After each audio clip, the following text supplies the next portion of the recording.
Mahigit 10,000 pisong halaga ng umano'y shabu at baril. Yan ang nasamsam sa dalawang Vietnamese na inireklamo ng kapwa nila Vietnamese sa kanila raw pinagbantaan. Ngayon ang balita si Bam Alegre. Dalawang Vietnamese ang inaresto ng pulisya kahapon na madaling araw sa isang bar sa Roas Boulevard sa Pasay City. Nahulihan umano ng kalibre 45 na handgun na may 3 bala ang isang suspect. Ang kasama niya, nakuha na naman ang hinihinalang shabu na nasa mahigit 10,000 piso ang halaga. May nagtimbre raw sa mga pulis na may customer sa bar na may dala umanong baril kaya sila rumesponde. Coordination with the mga KTV bars on regarding sa mga report na may mga nangyayari illegal drug transaction doon sa kanilang establishment and sa mga presence ng mga ibang armed men na nagpapakilalang mga protective agent.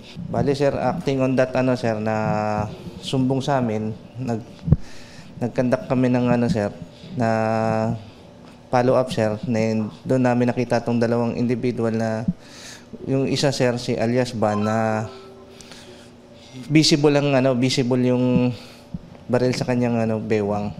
Ayon sa pulisya, Vietnamese din ang nagreklamo laban sa dalawang suspect matapos umanong makaalitan at magbantang may baril sila.